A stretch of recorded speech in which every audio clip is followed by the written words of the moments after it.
Long before Egypt became the land of the pyramids and powerful pharaohs, it was a fragmented territory. Upper Egypt in the south and Lower Egypt in the north existed as separate political and cultural entities. For centuries, tribal chieftains governed small villages along the fertile banks of the Nile, isolated by desert barriers and regional rivalries. But around 3100 BCE, a momentous shift occurred. A king named Narmer, also known as Menes, emerged from the southern kingdom of Upper Egypt. With ambition, diplomacy, and military power, Narmer led a unifying conquest that brought both regions under his rule.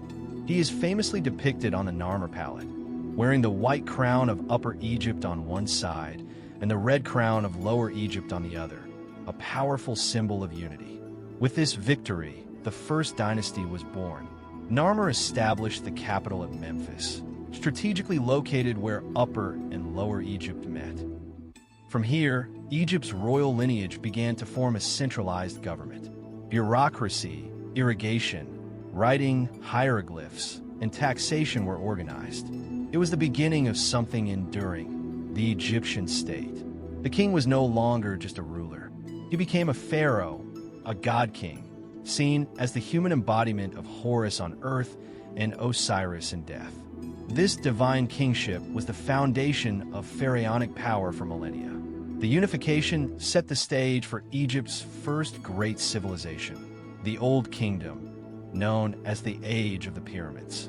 This era saw unprecedented advancements in architecture, administration, and religion. The third dynasty began with Pharaoh Djoser, who commissioned his architect Imhotep to build something never seen before, a pyramid.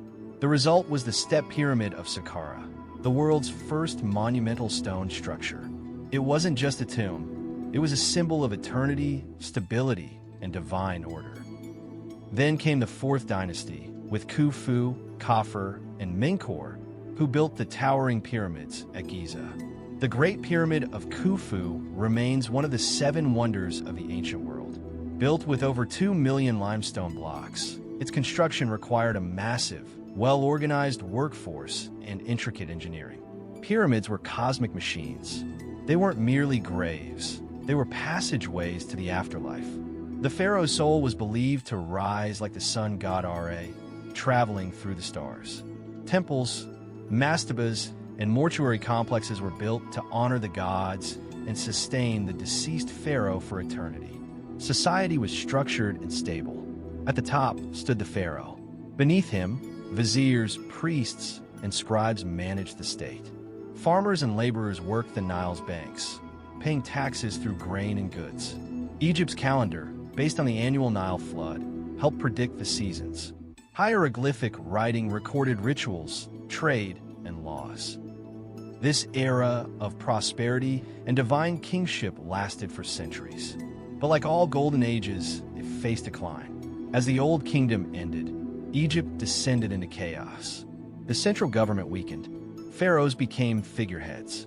Local governors, or nomarchs, grew powerful, often ignoring the throne. Droughts and climate change triggered famine as the Nile failed to flood regularly. Starvation and unrest spread. This was the first intermediate period, a dark era of civil war, decentralization, and fragmentation. The old divine authority of the pharaoh was questioned. Multiple dynasties claimed power simultaneously, one ruling from Heracleopolis in Lower Egypt and another from Thebes in Upper Egypt. Despite the decline, this period wasn't entirely lost. Regional art and innovation continued, especially in Upper Egypt. Eventually, a powerful ruler from Thebes rose, Mentuhotep II, who reunified the country and began a new era of Renaissance. Mentuhotep II's reunification marked the beginning of the Middle Kingdom, an era of reform, art, and administration. The capital shifted to Thebes, and the monarchy was reshaped to be more accessible. The pharaoh was now a shepherd, a caretaker of the people, not just a god. Massive state-run building projects began again. Temples, fortresses, canals, and pyramids. Trade routes expanded south into Nubia, bringing gold, ivory, and exotic animals. Egypt traded with the Levant and even Mesopotamia. One of the greatest Middle Kingdom rulers was Amenemhat III, under whom the Fayum oasis was developed and agricultural reforms flourished. This period also gave rise to a golden age of Egyptian literature, stories, proverbs, and teachings, including the tale of Sinuhe. Tombs during this era were decorated with detailed scenes of everyday life: farming, fishing, music, and family gatherings, giving us unparalleled insights into the Egyptian worldview. But even this peace was temporary. Eventually, weakened rulers and foreign threats would bring about another fall. As the Middle Kingdom faded, foreign invaders known as the Hyksos infiltrated Egypt from the northeast. They introduced new technologies like the horse-drawn chariot, composite bow, and bronze weapons. They seized control of the Delta and established their own capital at Avaris. Meanwhile, southern Egypt remained in native hands, ruled by powerful Theban princes. Tensions grew until one prince, Seqenenretau, initiated resistance. His son Kamose continued the struggle, and finally, his brother Ahmose defeated the Hyksos and reclaimed the north. This victory marked the beginning of the most glorious age in Egypt's history. With a new kingdom, Egypt became an empire. Under leaders like Thutmose III, Amenhotep III, and Ramses II, Egypt expanded its borders from Nubia to Syria. The army was professionalized. Tribute and slaves flowed into the Nile Valley. One of the most remarkable rulers was Hatshepsut, a female pharaoh who ruled for 2 decades, building magnificent temples, organizing trading expeditions, and portraying herself in male regalia to assert authority. Then came Akhenaten, the heretic king. He broke from tradition, abandoning the many gods in favor of Aten, the sun disk. He built a new capital at Amarna and banned old priesthoods. His reign was short-lived and controversial, but it marked a radical experiment in religious thought. After his death, his son Tutankhamun restored the old ways. Though his reign was short, his tomb, found intact in 1922, became one of the most iconic discoveries in archaeology, revealing golden treasures, symbols, and stories of divine kingship. Finally, Ramses II, also called Ramses the Great, reigned for over 60 years. He built colossal temples at Abu Simbel and signed the first known peace treaty with the Hittites. He saw himself as the living god and ensured his legacy would live forever. Yet by the time of Ramses XI, the new kingdom collapsed under foreign invasions, economic hardship, and priestly corruption. The age of the great pharaohs had ended, but the stories, temples, and monuments they left behind continued to awe the world. By the 1st century BCE, the glory of ancient Egypt had long since faded. The pyramids were already thousands of years old, the Nile temples weathered by time, and Egypt's sovereignty was hanging by a thread. Though once the center of a global empire, the land of the pharaohs had become a pawn in the brutal game of Mediterranean geopolitics. The ruling dynasty at the time was not even Egyptian. The Ptolemies, of Greek origin, had taken control of Egypt after the death of Alexander the Great in 323 BCE. Founded by Ptolemy I, a general under Alexander, this dynasty maintained a veneer of Egyptian tradition, dressing like pharaohs, honoring native gods. But behind palace doors, they spoke Greek, lived as Macedonians, and fought bitterly among themselves. It was into this world, turbulent and decaying, that Cleopatra VII Philopatry was born around 69 BCE.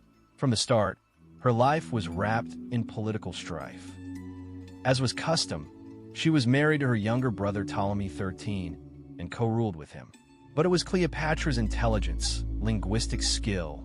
She reportedly spoke 9 languages, and her understanding of both Egyptian and Roman politics that would make her the most famous queen in history. Cleopatra's early reign was fraught with tension. Unlike many of her Ptolemaic predecessors, she embraced Egyptian identity, appearing on coins as Isis and speaking the Egyptian language fluently. This won her the love of the people, but alienated the Greek elite and her brother's regents. By 49 BCE, the court was divided. Cleopatra was forced to flee Alexandria after a failed power struggle with Ptolemy XIII. But destiny soon brought her into contact with one of the most powerful men in Roman history, Julius Caesar. Caesar arrived in Alexandria in pursuit of his rival, Pompey, who had fled to Egypt and been assassinated by Ptolemy XII's advisors in a misguided attempt to please Caesar. Disgusted by the act, Caesar stayed in the city to mediate the conflict between Cleopatra and her brother. Cleopatra knew this was her moment. In an act that would become legend, she had herself smuggled into Caesar's quarters, wrapped in a rug or a linen sack, depending on the source. Caesar was charmed by her wit, intelligence, and presence. Their alliance was swift, political, and soon romantic. With Caesar's support, Cleopatra returned to power. In 47 BCE, she gave birth to a son, Ptolemy XV Philopatry Pilomotor Caesar, nicknamed Caesarion, Little Caesar. Cleopatra claimed he was Caesar's son, though Rome never formally recognized him.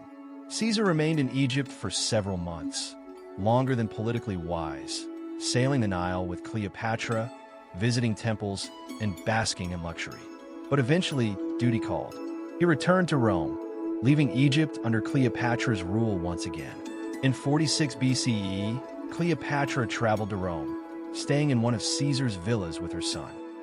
Her presence sparked scandal and fascination. Romans were both enthralled and threatened by this exotic queen who called herself the new Isis. But Caesar's murder on the Ides of March, 44 BCE, shattered the fragile balance. Cleopatra quickly returned to Egypt, fearing for her life and the future of her son.